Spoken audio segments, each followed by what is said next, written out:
Hi folks, welcome to the Houzz Pro webinar on takeoffs and estimates. So myself and Keith here are going to run you through the best practices when getting set up on the Houzz Pro system to be able to do your material takeoff, and then when you do that, turn that into an estimate.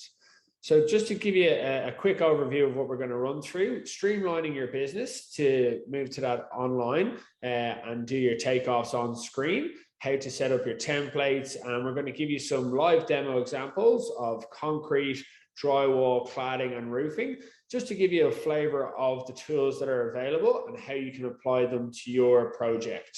And then what we'll do is we'll turn what we do on the canvas into an estimate and show you how you can send that to your clients. So just by way of intros, my name is Jonathan. Over the last 10 years, I've been working in construction in one way or another. 5 years ago, I turned my focus onto helping small to medium sized contractors with their estimating and takeoffs. So it's just about streamlining how they've done their business, and it's just really helping them out. I suppose in my time in the industry, I've worked with some kind of big softwares, and what that tends to be is for those commercial guys.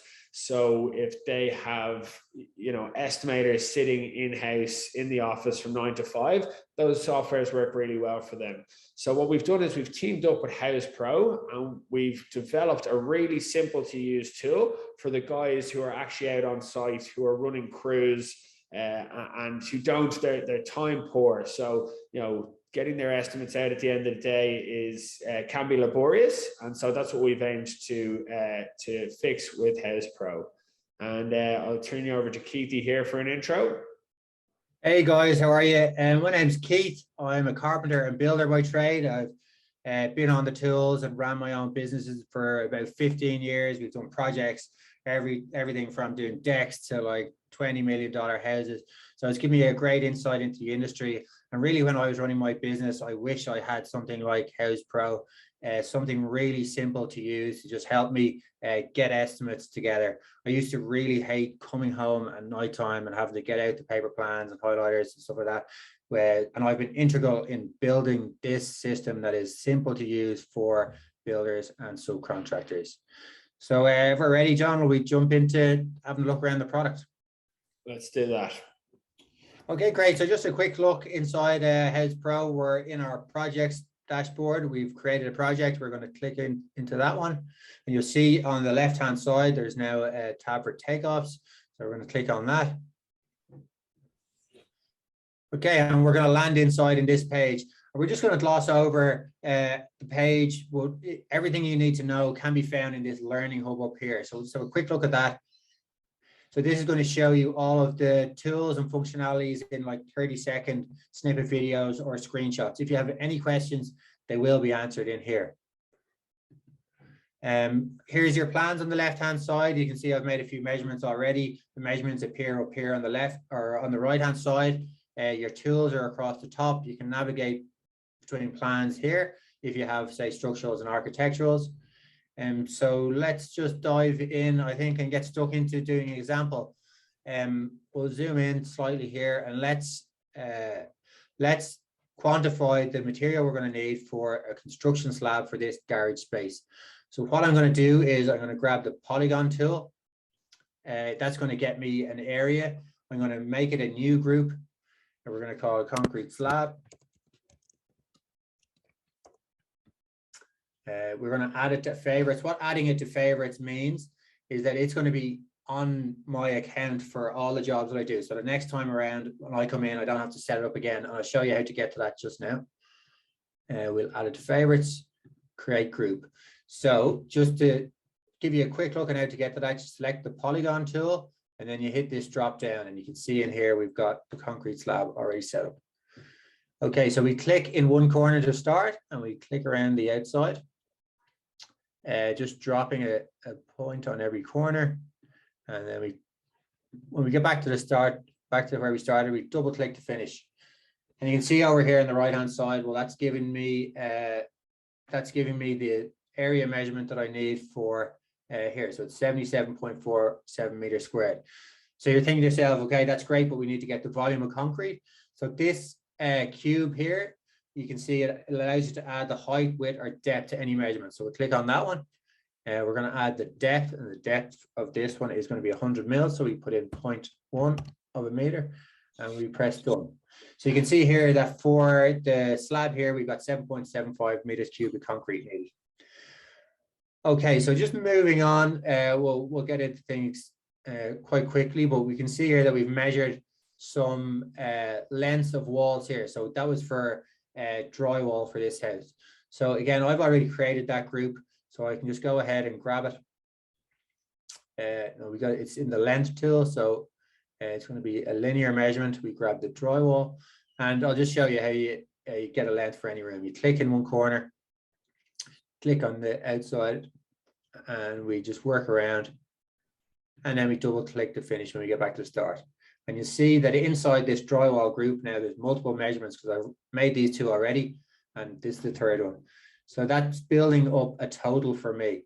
And again, you've got a linear measurement for drywall for the walls. We really need a meter squared. So how we got that? Again, we clicked on this cube and we added the wall height in here. So you can see we put in there 2.7 meters. And that gives us a total of 112.37 meters squared of drywall needed for those 3 bedrooms. Again, we're just giving you examples here as we're going through. Just be mindful and just be thinking about, okay, how can I use these tools to apply to whatever it is that I need to measure, because it's really versatile. Yeah. Well, you know, what you're going over there, just if you think how time saving that is, you know, think if you were printing off a set of plans with a scale ruler, trying to, you know, add up all of the drywall measurements. You know, Keith has just done that in 5 seconds to do the perimeter of that room. Exactly. When I had my construction business, I would say I would still be battling with my A3 printer, trying to get it to connect up and to work, to even get the plans ready. So that's it's massive time save already. One thing as well, Keithy, that you just skipped over at the beginning, just we're automatically set as page scale as 1:100, but you know, plans come in all different shapes and sizes. You can do that at the bottom left of the screen. So whatever you set your page scale to, the plans will calibrate. So yeah, just check it out. Make sure that they're correct, that it's not 1:50 or 1:200 if they're landscaping plans, whatever it might be. Yeah, exactly. Thanks for that. And I'm just going to show you here. So on the left-hand side, this is 2 different houses. So on the left-hand side, we've already measured the roof for house 1. So I'll just give you a quick look at how we can do that and how we can add pitch really easy to get the adjusted measurement that we need for a roof. So we just grab the rectangle tool. I can give it a color of, we'll give it blue. So we just click in the corner. Because this is a nice symmetrical roof, you can see it goes from corner to corner. We can just click in the corner, drag to the opposite side, and release. You see here that we've got a really quick instant measurement up the top. So we're going to call that roof 2. And what we do, we've seen from the other plan that there is a slope of 15 degrees in this pitch, or in this roof. So we just add that in there, and it gives me the adjusted meter squared needed for that roof. So we have 89.92. It brought me up to 93. So that's a great feature. That was only a low pitch roof, but if you're doing something like 30-degree roof on a bigger area, or you need to measure lengths of rafters for ordering materials, because we know that, yeah, you got to order timber for things like roofs like weeks in advance. So you're going to have to do that from a plan. So you can get accurate lengths that you'll need for building that roof from the plans, just by adjusting the pitch. Okay, we're going to jump into another plan here. It's a similar one. We're going to jump into the elevations and just show you how you can measure up, say, anything you need externally for your house, whether it's brickwork, cladding, timber framing, whatever it might be. So you can see here that I've measured this area and I've removed the windows. So again, we just use that polygon tool. We click on here, we click around the corners, and that will give us a total. And what I will show you now, we've done that before, is just how to deduct windows from that measurement. So you just grab the deduct tool, and it works like the rectangle. You just click in one corner and drag to the opposite. And you can see up here that it's removing the measurement from this. So we're at 86.34 there. and it's brought it down to 85.21. So that's really awesome. You can just go around, cover all the external areas, and then go around removing windows and doors. It makes measuring the externals a breeze. And look, that's really shown us how to use a lot of the functionality in Connects. Again, you can jump back into that Learning Hub and see what other features are available, or if you get stuck or on anything, just jump in there and have a look.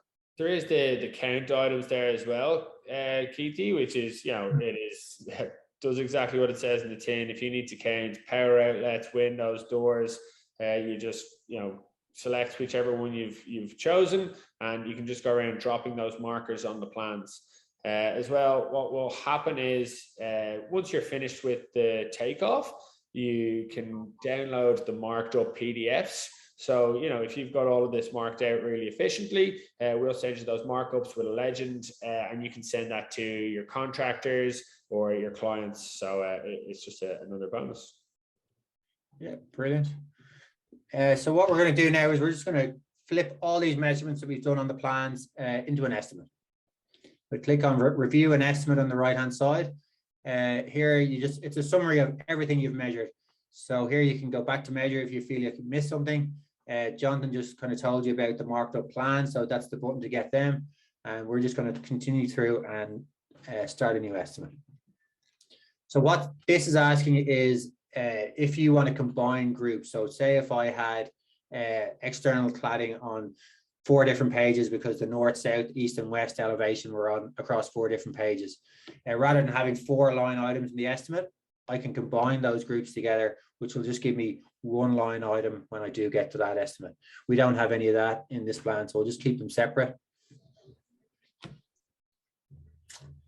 Okay, so here we are on the estimate page. Up here on the left-hand side, you will have your logo, your company name, who's the client, the usual stuff. You'd be used to the estimate already. And down here, you can see all the items that you've measured. So I've put in a lot of costs already, so we'll just enter in a few to show you it works.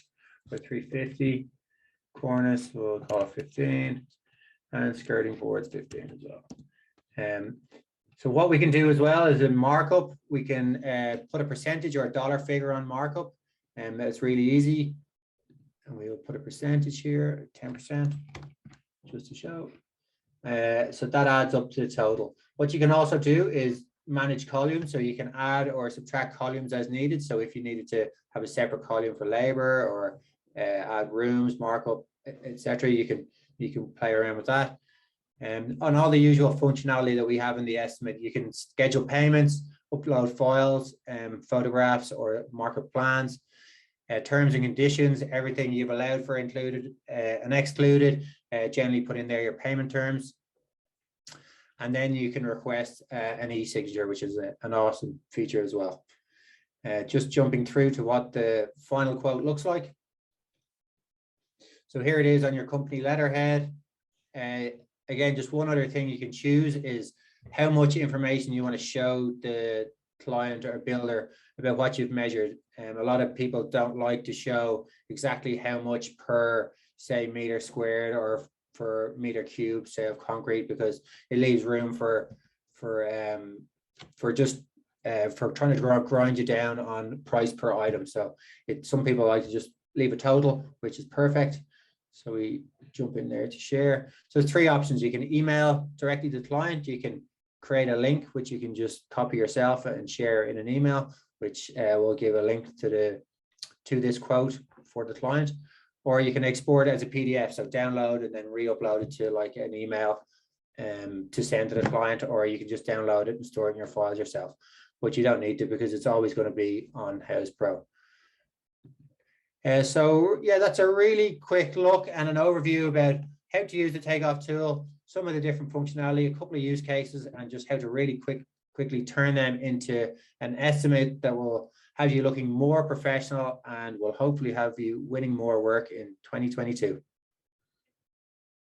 Yeah, that sounds good, Keithy. I've nothing much to add other than, get in, get your hands dirty with it, try and break it, and just see how easy it is to use and how you can use it for your trades or your projects. Thanks, guys. We'll see you next time. Thanks, folks.